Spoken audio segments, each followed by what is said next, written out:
오늘도 계속 에베소서 말씀을 살펴가겠습니다. 5장인데요. 오늘은 15절부터 21절까지 말씀을 낭독하고 살피겠습니다. 5장 15절부터 21절입니다. 그런즉 너희가 어떻게 행할 것을 자세히 주의하여 지혜 없는 자 같이 말고 오직 지혜 있는 자 같이 하여 세월을 아끼라. 때가 악하니라. 그러므로 어리석은 자가 되지 말고 오직 주의 뜻이 무엇인지 이해하라. 술 취하지 말라. 이는 방탕한 것이니 오직 성신의 충만을 받으라. 시와 찬미와 신령한 노래들로 서로 화답하며 너희의 마음으로 주께 노래하며 찬송하며 범사의 우리 주 예수 그리스도의 이름으로 항상 아버지 하나님께 감사하며 그리스도를 경외함으로 피차 복종하라. 이제 14절까지의 내용에서 사도는 하나님의 자녀들이 마땅히 드러내야 할 삶의 모습이 어떠한 것인가 하는 것을 굉장히 구체적인 언어로 가르쳐 주셨습니다. 그 말씀에 이제 두 기둥처럼 서 있는 지표가 있는데요. 하나님의 자녀가 되었으니까 하나님의 자녀답게 하나님을 본받아라 하는 것이 하나가 있고요. 또한 또 하나가 빛의 자녀가 되었으니까 빛의 자녀들처럼 행하라 하는 권면이 이어집니다. 그러면 왜 그렇게 해야 하는가 할 때 그 중심에 움직이는 어떤 그 동인과 같은 것이 있거든요. 2절에 나오는데 그리스도를 통해 보여주신 하나님의 사랑이 있기 때문입니다. 사도는 고린도전서 5장 12절에서 이런 표현을 사용하기도 했습니다. 그리스도의 사랑이 우리를 강권하시는도다.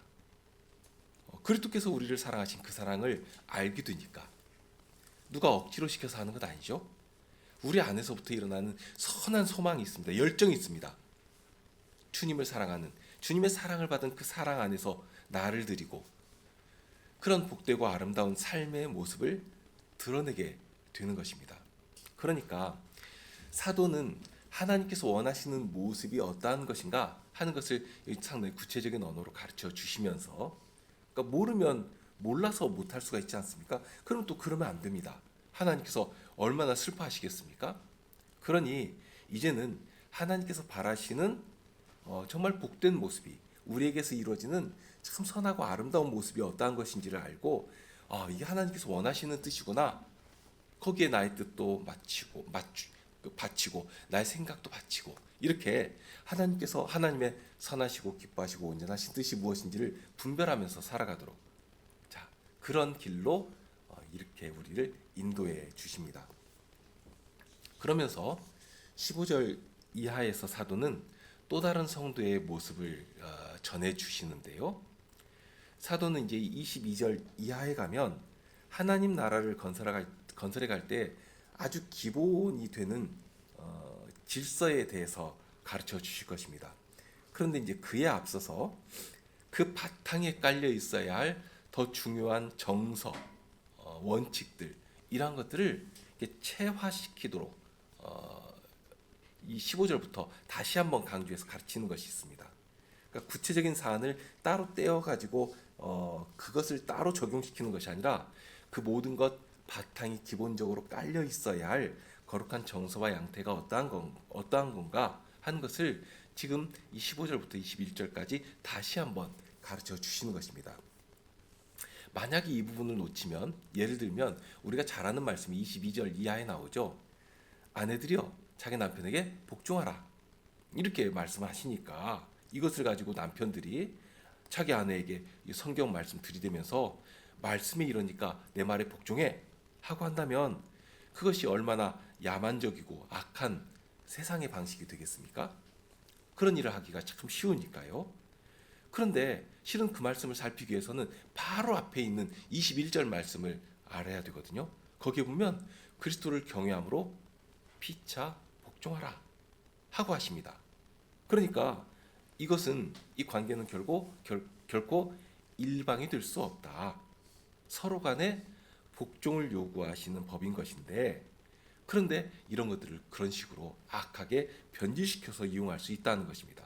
그러니까 그런 말씀을 살피기 전에 사회 전반에 태양의 온기처럼 가득 담겨 있어야 할 모습이 무엇인가, 그런 정서가 어떠한 것인가, 삶의 모습들이 무엇인가, 이런 것들을 가르쳐 주시고, 그런 후에 이제 더 나아가서 이제 세부적인 그런 자리로 들어가게 됩니다.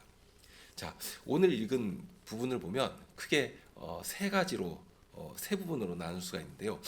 동일한 형식으로 반복되는 어떤 그 패턴을 발견할 수가 있습니다. 그러니까 무엇을 하지 말고 대신에 이렇게 이렇게 해라 하는 형식으로 되어 있죠. 15절도 보면 지혜 없는 자 같이 하지 말고 오직 지혜 있는 자 같이 해라 하고 하시죠.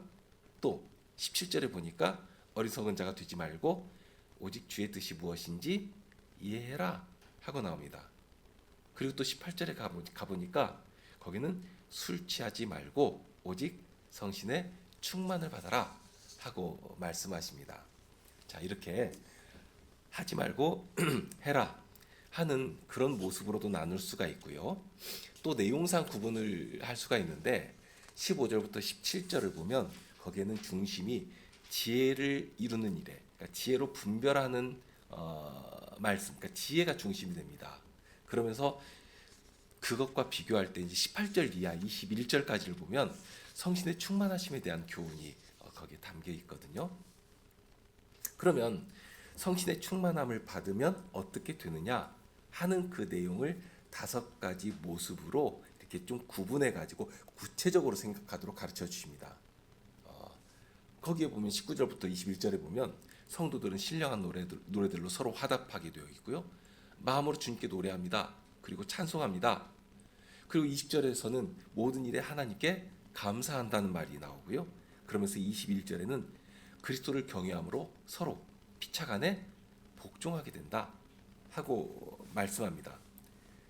그러니까 이것은 성신 충만함을 받으면 이렇게 단계를 쌓아 올라가는 것처럼 되는 것이 아니라 이런 전체적인 내용이 성신 충만한 성도들의 삶 속에서 자연스럽게 마치 아주 진국이 우러나듯이 쓱하니 우러난다 하는 것입니다.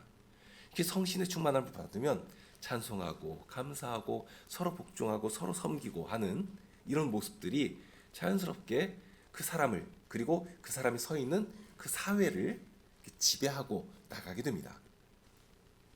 자, 그러면 15절부터 살펴볼까요? 15절에 보면 그런즉 너희가 어떻게 행할 것을 자세히 주의하여 지혜 없는 자 같이 말고 오직 지혜 있는 자 같이 하여. 자, 이 말씀에서 중심되는 권면은 이제까지 어떻게 행할 것인가 하는 내용을 전했는데요. 그런데 다시 한번 여기서 앞에까지 전한 말씀을 순종하는데, 행해야 하는데, 그런데 그 행할 때에도 다시 한번 점검할 부분이 있다 하는 것을 알도록 합니다. 앞에서 사도는 사랑 가운데서 행하라고 하였고요. 또 빛의 자녀들처럼 행하라고도 했습니다.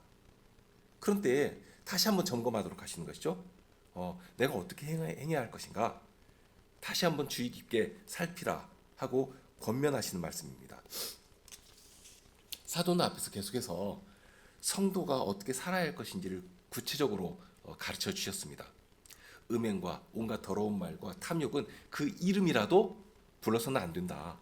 누추하고 어리석은 말, 희롱의 말, 그것은 당장 멈추고 무슨 말을 하라고 했습니까? 감사하는 말을 해라 하고 했습니다. 그러니까 우리의 생각에 가장 처음에 나오는 것이 뭡니까? 말 아닙니까? 그러니까 말에서부터 시작하도록 하시는 것이죠. 그러면서 어두움의 일에 동참하지 말고 도리어 어둠을 향해서 빛을 비추는 그 사명을 감당해라.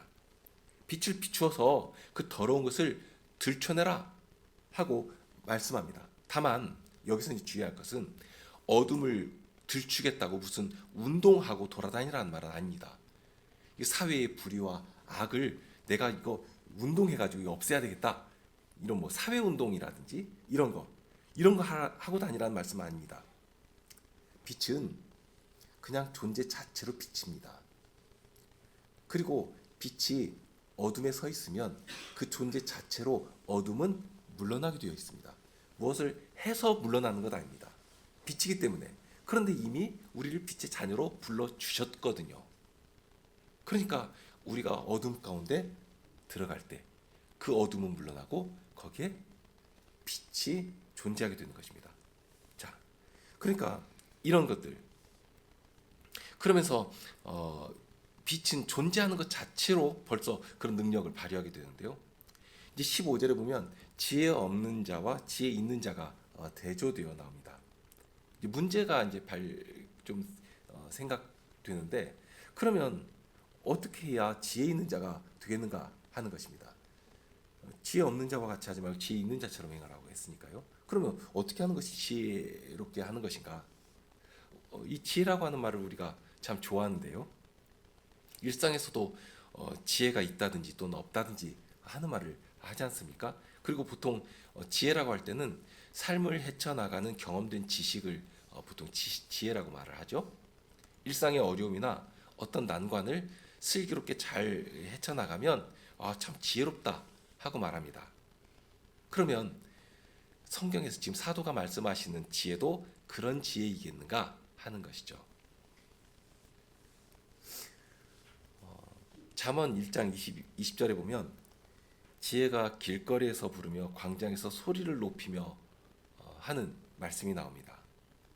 그런데 부르시면서 뭐라고 하시는가 하면 나의 책망을 듣고 돌이키라. 보라, 내가 나의 신을 너에게 부어주며 나의 말을 너에게 보이리라 하는 말씀을 하십니다. 그러니까 지혜가 부르는 소리에 반응하고 그 지혜가 부르는 그 자리로 가야 합니다. 그 음성 앞에 서야 합니다. 지혜가 부르는 그 자리를 향해 나의 몸을 움직여 나가야 하는 것입니다. 그러면 지혜가 부르는 자리가 어디인가? 잠언 처음부터 가르쳐 주시는 말씀이 여호와를 경외하는 자리에서 비로소 지혜의 길이 시작된다 하고 가르칩니다. 여기도 동일합니다. 사도가 말씀하는 지혜는 하나님의 율례 안에 담겨 있는 지혜를 가리킵니다. 사람이 어떻게 살아야 하는가? 사람이 무엇을 바라고 살아야 하는가? 하는 것을 하나님께서는 모른다 할 수 없도록 세세하게 가르쳐 주셨습니다. 특히 우리가 지금 계속 주의하는 부분이 있는데요. 이 기독인의 선행이라고 하는 것이 그럴듯한 어떤 도덕적 행위를 가리키는 것이 아니라고 했습니다. 자칫 이제 그런 식으로 생각하는, 그래서 성인군자가 되라는 그런 요구로 받아들이는 경우가 참 많거든요. 그런데 그리스도인의 선행이라고 하는 것은 오히려 일상의 평범한 모습에 해당합니다. 하나님께서 인생에 처음부터 바라셨던 자연스러운 관계, 자연스러운 질서, 자연스러운 모습들이 바로 하나님께서 바라시는 선행입니다. 다만 하나님께서 바라셨던 그런 지극히 당연한 모습이 죄로 인해서 무너져 버렸지 않습니까? 관계도 회파되어 버렸고요. 죄 욕망이 막 덕지덕지 붙어버리니까 그 모든 것들이 다 어그러지고, 그러니까 원본이 어떤 모습인지도 구분하기 어려울 정도로 그렇게 망가져 버린 것입니다. 그런 악한 현실이 우리에게 있기 때문에, 남아있기 때문에 항상 조심해서 하나님의 말씀 앞에서 과연 내가 주님께서 바라시는 그 자리에 서 있는가, 그 길을 향해 움직여 나가는가, 내 생활을 점검하고 살펴야 한다 하는 말씀입니다. 14절까지 사도가 전한 내용이 그런 부분들이죠. 그러면서 이제 주의할 점이 있는데요.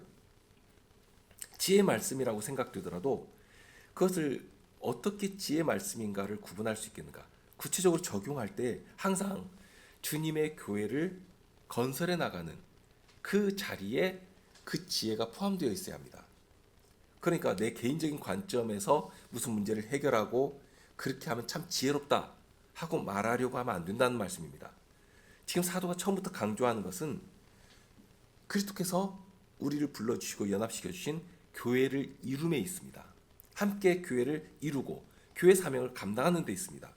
그러니까 우리를 그리스도께서 교회로 부르셨고 교회로 지어 가신다 하는 그 사실에 중점이 있습니다. 그러니까 우리가 선한 행실을 통해서 빛을 비추고 어둠을 밝히고 하는 것조차도 개인의 이름으로 하는 것이 아닙니다. 우리는 항상 그리스도의 몸의 지체로 살아가는 것이고 그리스도의 사람으로 모든 일을 행하게 됩니다. 여기도 동일합니다. 하나님의 말씀을 우리 생활에서 적용해 나갈 때에 그 일이 과연 교회를 건설하기 위해서 소용되는 것인가? 과연 유익한 것인가? 그런 것들을 살필 수 있어야 합니다. 하나님께서 주시는 지혜는 교회의 사명과 상관없는 지혜가 있을 수가 없습니다.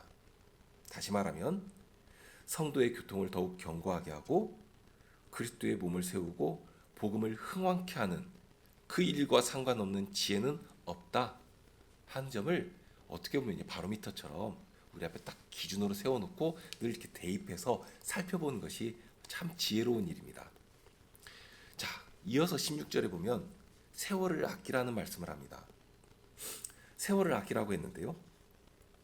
이 말씀은 따로 떨어져 있는 독립된 구절이 아니라 15절과 연결되어 있습니다. 그러니까 지혜 있는 자같이 행해야 하는데 특별히 세월을 아껴야 한다. 이게 함께 붙어 있는 것이다 하는 것입니다.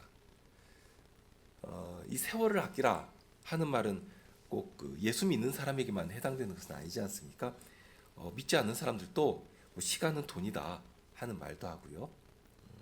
또 상당히 익숙한 아주 감동적인 말이 하나가 있는데 당신이 살고 있는 오늘은 어제 그렇게도 내일을 기다렸던 그 사람의 그 시간이라 하는 그런 말. 그러니까 시간이 얼마나 중요한가, 소중한가. 정말 어제 오늘을 보지 못하고 죽은 사람에게 그렇게 기대하고 바랬던 오늘을 나는 지금 선물처럼 받아서 살아가는 것 아니겠습니까? 사람들도 그렇게 다 이 시간을 굉장히 소중하게 여기는 것입니다. 시간처럼 귀한 것은 없다고 말하죠. 시간은 한번 흘러가 버리면 결코 다시 되돌릴 수 없으니까 더 그럴 것입니다. 자, 그런데 지금 사도는 세월을 아끼라고 하고 있습니다. 그러면 어떻게 해야 아낄 수 있습니까? 세월을 우리가 돈 저축하듯이 이렇게 은행에다가 저축할 수 있는 것은 아니지 않습니까? 아무것도 안 해도 그냥 세월은 흘러가 버립니다. 시간은 흘러가 버립니다. 그러니까 우리가 아낀다고 해서 아낄 수 있는 것이 아닙니다.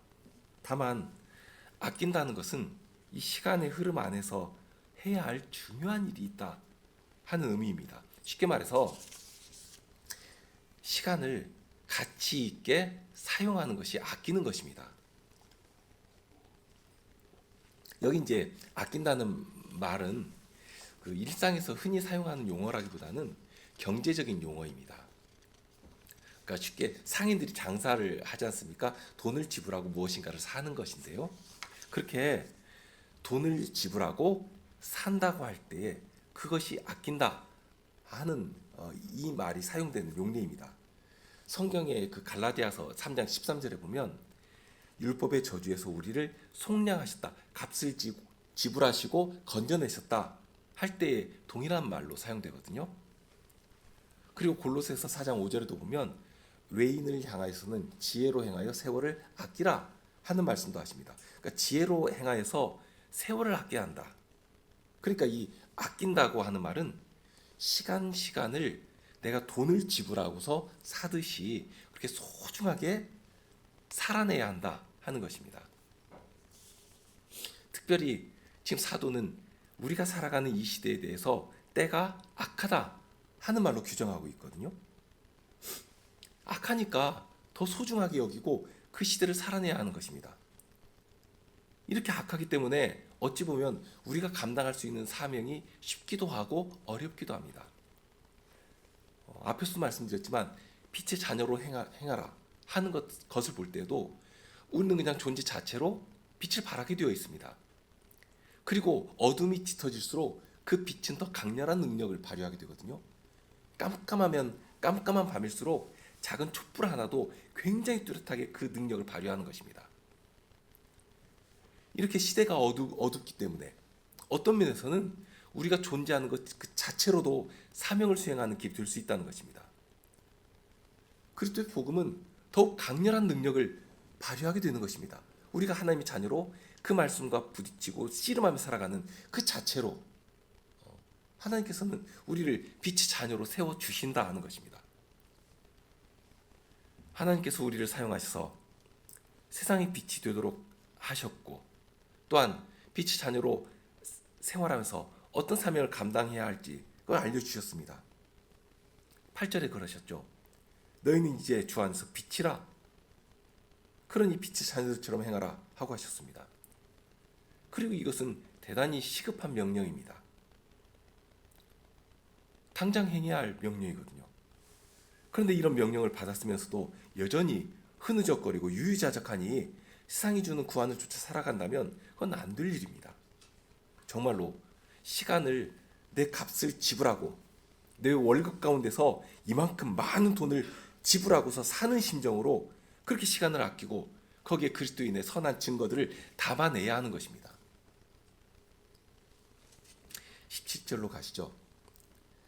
그러므로 어리석은 자가 되지 말고 오직 주의 뜻이 무엇인지 이해하라 하고 하십니다. 여기서도 부정과 긍정을 대조시켜서 말씀하고 있죠. 어리석은 자가 되지 말고 오직 주의 뜻이 무엇인지 이해해라.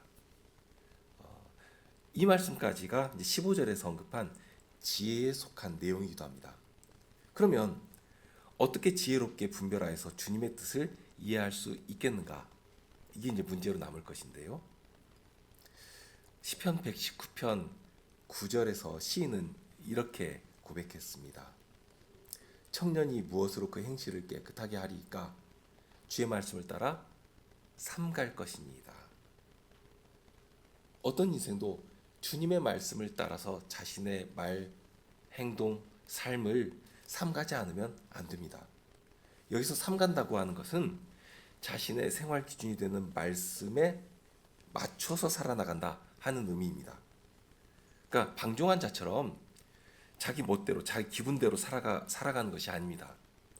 하나님의 말씀을 내 앞에 딱 두고서 그 말씀 앞에서 내 말도 한번 검토해보고 내가 무엇인가를 결정하면 그것도 한번 검토해보고 내 행동도 좀 검토하면서 제어하고 이렇게 살아가는 것입니다. 이게 삼가는 것입니다.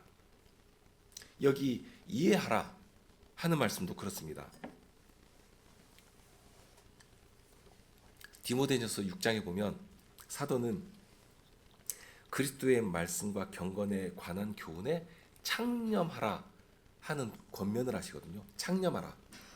이 창념한다 하는 것은 그 말씀에 내 생각이나 내 가치를 두고서 적극적으로 찬성한다 하는 의미입니다.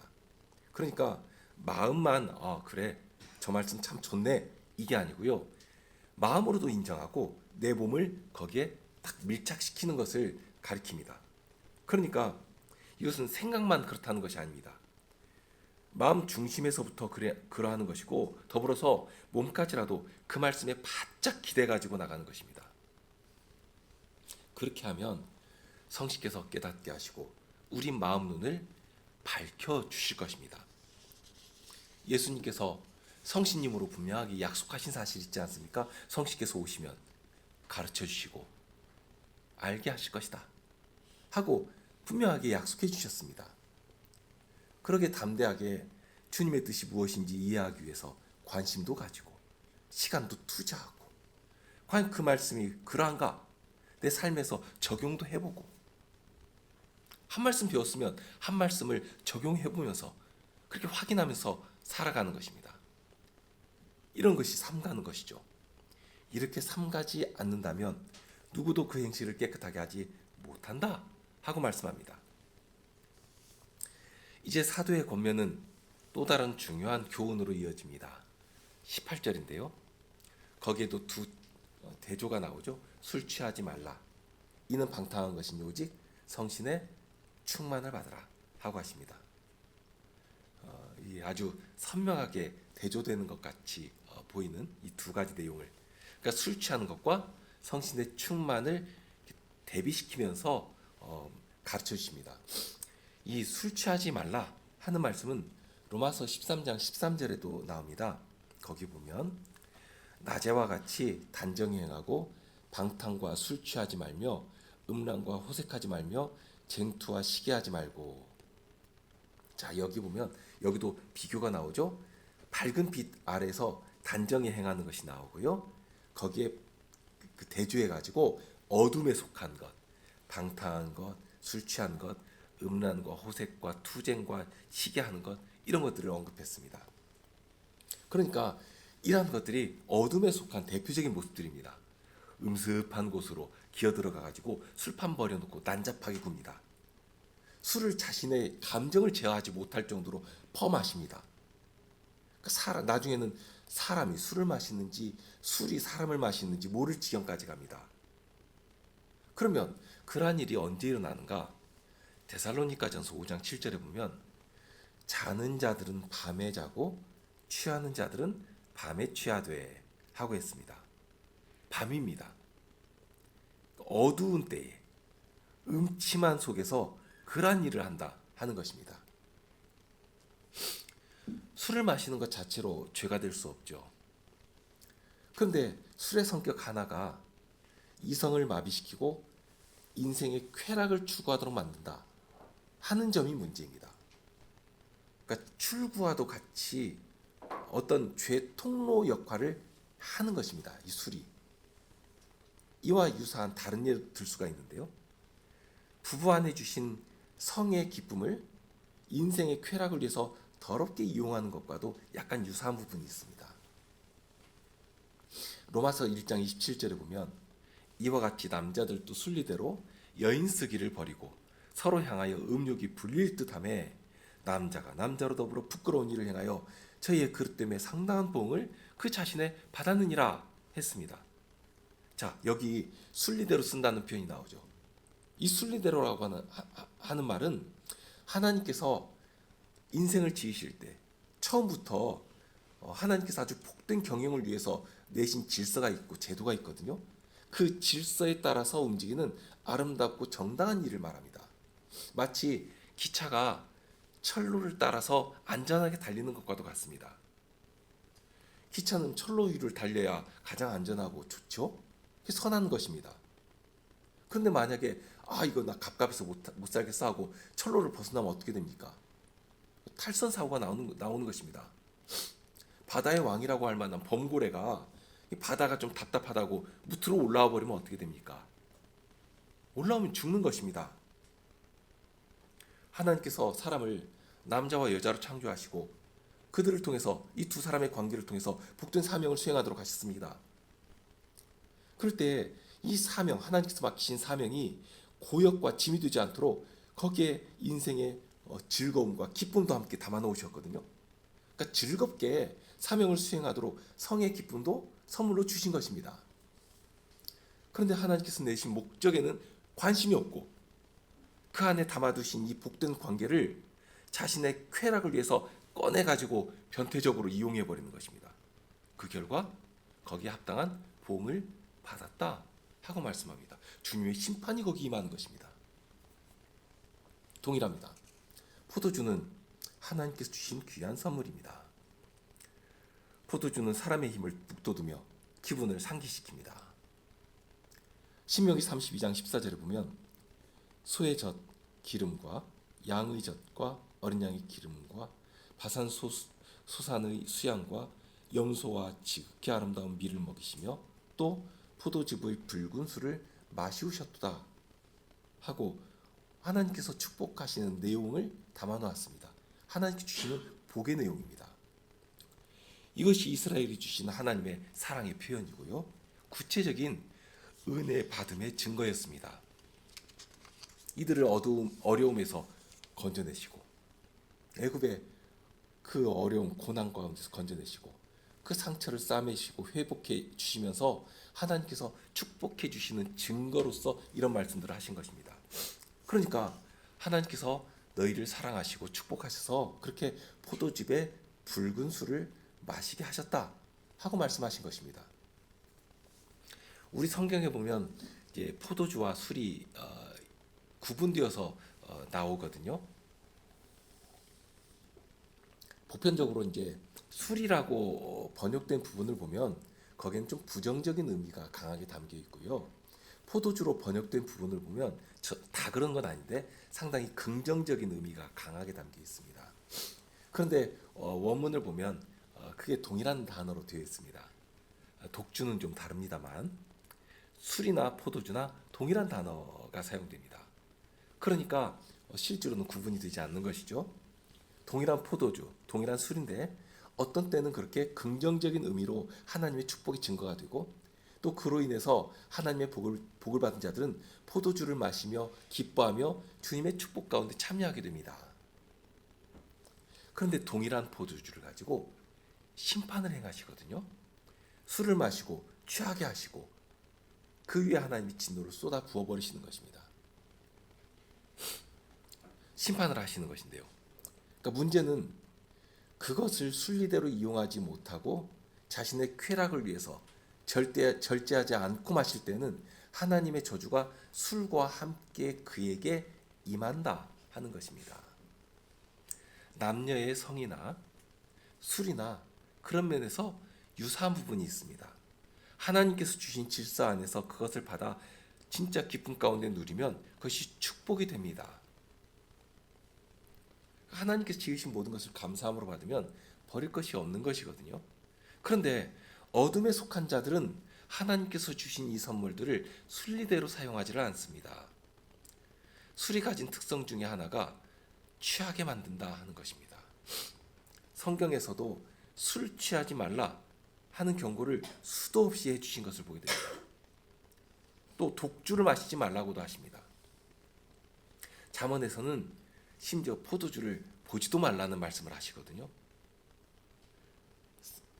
바울사도는 고린도전서 5장 11절에 보면 형제 가운데 어떤 술 취한 자가 있다면 그와는 사귀지도 말라 하는 말씀도 하십니다.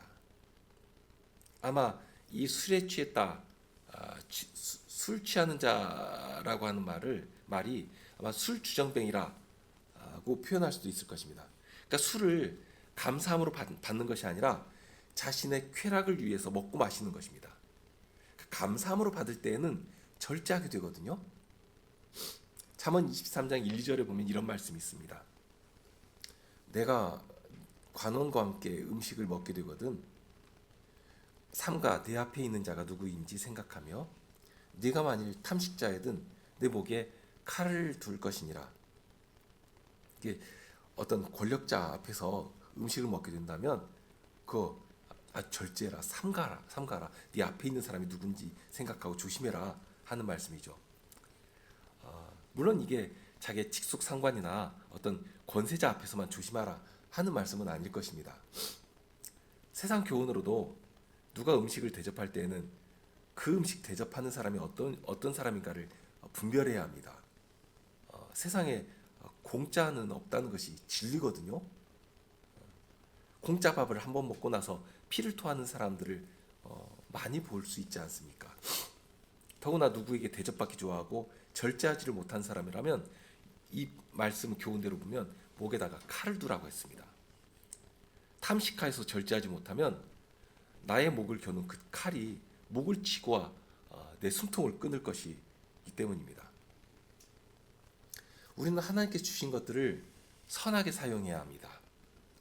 선하다고 하는 것은 목적에 합당하게 바르게 사용한다 하는 의미입니다. 하나님께서 주셨다면 그것을 기쁨으로 받고 선용해야 합니다. 포도주도 동일합니다. 하나님께서 축복의 잔으로 우리를 위로하시고 기쁨을 위해 주셨으면 주님께서 주신 은혜에 감사하며 주님께서 주신 그 분복을 누릴 수 있어야 합니다. 그런데 사람들은 그렇게까지 가지 않거든요. 넘어서는 것입니다. 자신의 즐거움과 쾌락을 위해서 먹고 마시고 그 술을 가지고 어둡고 음습한 곳을 찾아 들어갑니다. 그리고 술에 취하도록 해서 마침내 그의 이성을 술에 내놓아 버립니다. 술은 들어가면 사람의 기분을 좋게 하고 들뜨게 하는 효과가 있습니다. 그러나 그것이 과하게 되면 마침내는 정말로 술이 사람을 먹게 됩니다. 아니라고 해도 절제하지 못하면 결국에는 그렇게 되는 것입니다. 그런 자리까지 가면 이제 그 사람은 술에 의해서 술 힘을 의탁해서 말도 하고 술에 의지해서 행동도 하게 됩니다.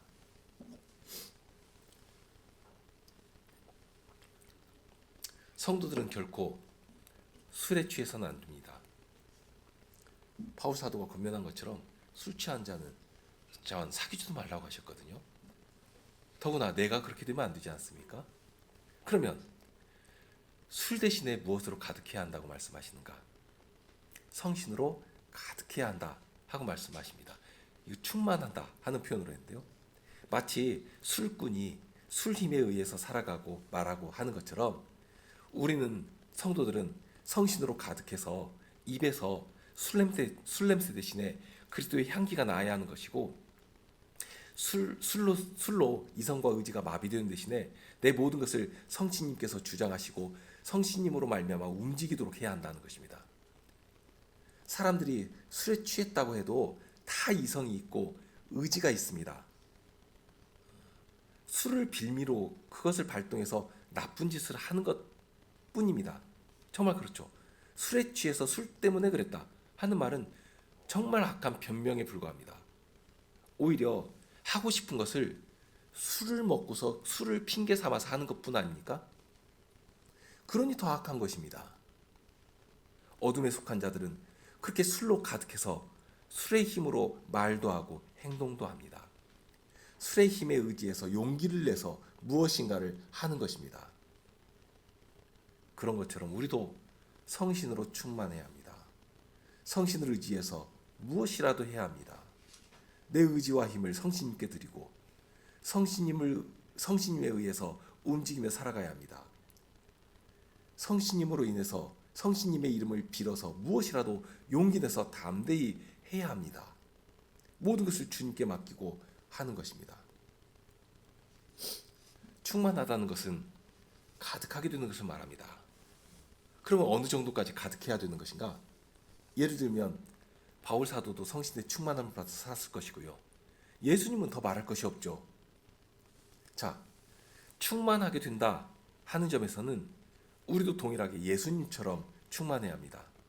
다만 성신으로 충만하게 될 때에는 나에게 주신 만큼 내 장성의 분량에 합당한 만큼 충만하면 됩니다. 우리가 예수님 수준에 도달해서 충만하라 하는 말씀이 아닙니다. 자칫 오해하는 부분이 그런 것인데요. 사도들처럼 혹은 예수님만큼 그렇게 충만하라 하는 말씀이 아니라 나에게 주신 정도 안에서 충만해라 하는 말씀입니다. 어떤 면에서는 참으로 위로가 되는 말씀이기도 합니다. 우리 형편과 내 수준에 합당하게 그리하면 되는 것입니다. 그러니 어리면 어린 대로 충만하고 또 장성했으면 장성한 대로 충만하면 되는 것입니다. 그러나 중요한 것은 어리든지 장성했든지 늘 충만해야 한다는 점입니다. 어리니까 아직 어려서 충만하지 않아도 된다. 그렇게 되면 안 됩니다. 어리더라도 충만해야 합니다.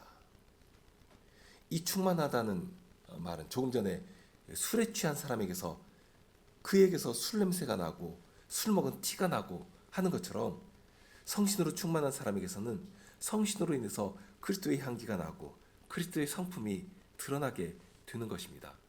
가득하니까 뭘 하지 않아도 가만히 있어도 가득한 그것이 흘러나오는 그런 정도가 충만한 상태입니다. 그런 성도들이 되어야 되겠죠. 정말 누가 이렇게 푹 찌르기만 해도 그리스도의 가득한 내 안에 가득한 그리스도의 성품들이 그리스도의 말씀이 구원하는 복음이 내 입에서 튀어나와야 되지 않겠습니까? 이렇게 성신 충만한 결과 그 결과가 어떤 모습으로 나타나는 것인지 사도는 이어서 말씀해 줍니다. 19절부터 21절인데요. 시와 찬미와 신령한 노래들로 서로 화답하며 너희 마음으로 주께 노래하며 찬송하며 범사의 우리 주 예수 그리스도의 이름으로 항상 아버지 하나님께 감사하며 그리스도를 경외함으로 피차 복종하라. 자, 여기 나오는 5가지는 성신 충만의 결과에 해당합니다. 그리고 5가지를 구분해 주셨지만 5가지를 쪼개가지고 말씀하시는 것이 아니라 오히려 이것이 한 곳을 향하도록 하고 한 곳을 향해 움직이도록 하는 것이 있거든요. 특히 여기서 이제 주의해야 할 것이 이것을 수단으로 가르치는 경우도 있습니다. 그러니까 성신 충만을 받기 위해서는 여기 표현대로 감사도 하고 찬송도 하고 열심히 노래도 하고 그렇게 정말 열정을 다해서 찬송도 하고 하면 성신 충만을 받는 것이다. 그래서 일반 교회에서는 그렇게 부흥회 같은 거 할 때 찬송을 성신 충만 받는 어떤 수단처럼 사용하기도 하고 하지 않습니까? 그러나 여기 말씀은 오히려 반대의 경우거든요. 성신의 충만하심을 받게 되면 그런 성신 충만한 사람에게서 어떤 모습들이 나오게 되는가? 이 5가지로 구분해서 가르쳐 주시는 것입니다. 먼저 성신 충만한 자들이 하게 되는 5가지는 시와 찬미와 신령한 노래로 서로 화답한다고 했습니다. 마음으로 주님께 노래한다고 했습니다. 찬송합니다. 그리고 범사에 모든 일에 대해서 우리 주님이 그리스도 예수님의 이름으로 말미암아 아버지 하나님께 감사합니다. 그리고 마지막으로 그리스도를 경외함으로 서로 간에 복종합니다. 지금 이것은 개인의 어떤 도덕성이 아니거든요. 항상 그 관계 속에서 이루어지는 성도의 교제 가운데서 나타나는 모습들입니다. 자, 이러한 것들, 이 모든 것들이 집중하는 자리가 있는데요. 다음에 더 할 것입니다만 성도가 함께 기뻐하고 찬송하고 그리스도를 경외함으로 피차 복종하고 주님을 섬기는 이런 모습들이 실로 아름답게 구현되는 곳이 어딘가 하면 바로 예배의 자리입니다. 그러니까 교회로 모여서 주님 앞에 나아가는 그 예배의 자리인데요. 그러니까 성신 충만한 자들이 성도와 함께 하나님의 크신 일을 서로 화답하고 찬송하며 노래하는, 성도와 함께 주님의 구속의 일을 감사하는, 그러면서 마지막으로는 그리스도를 경외함으로 피차간에 복종하며 섬기는 그런 자리까지 가게 되는 것입니다. 오늘은 이런 정도에서 마무리하겠는데요.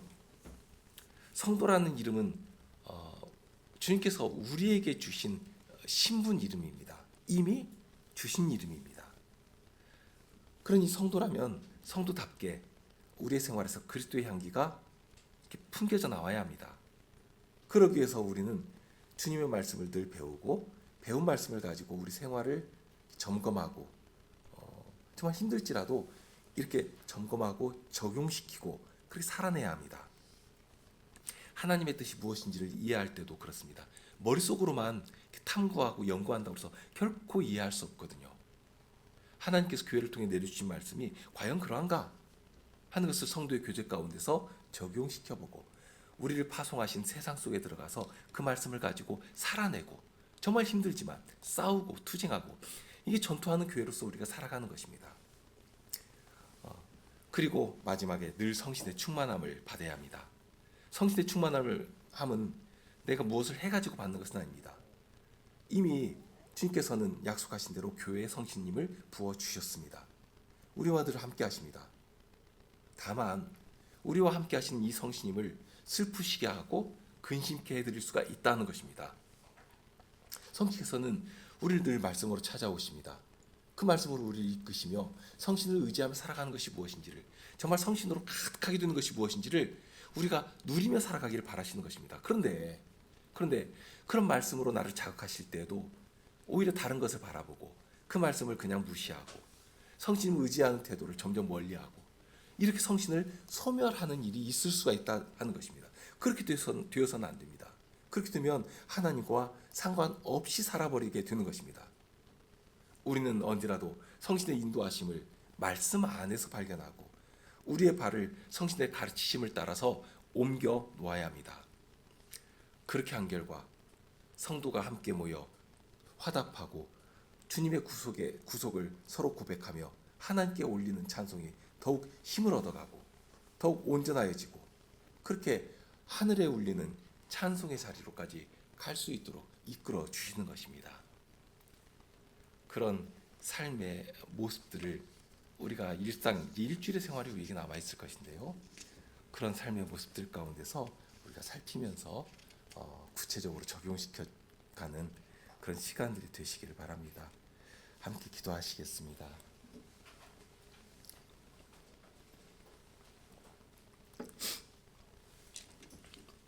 오늘도 저희를 주님의 말씀으로 찾아오시고 하나님께서 바라시는 기뻐하시고 선하신 뜻이 무엇인지를 이 말씀 가운데서 가르쳐 주시고 그럴 때에 저희들에게 있는 참 불충하고 게으른 부분들이 있는데, 하나님의 말씀을 안다고는 할지라도 마음으로는 인정한다고 하면서도 결국 제 삶을 들여서 그 말씀 앞에서 과연 그러한가 살피는 일에는 대단히 더디고 무딘 저희들의 모습들을 발견하게 됩니다. 이런 저희의 약함을 아시기 때문에 끊임없이 계속 말씀을 들고 찾아오시는 것을 저희들이 생각하게 됩니다. 오늘도 주님께서 말씀하셨사오니 그 말씀을 따라 저희들의 생각이나 말이나 행실이나 모든 것들을 점검하고 검토하고 과연 지혜, 주님께서 주시는 그 지혜로 말미암아 빛의 자녀로 행하는 그 일에서 과연 주님께서 저희와 함께 하신다, 동행하신다, 저희를 통해 주님께서 구원의 능력을 발휘하시며 승리하여 가신다 한 사실을 확인하며 감사하며 찬송한 자리에 이를 수 있도록 하여 주시옵소서. 우리 주님 예수 그리스도 이름으로 기도합나이다. 아멘.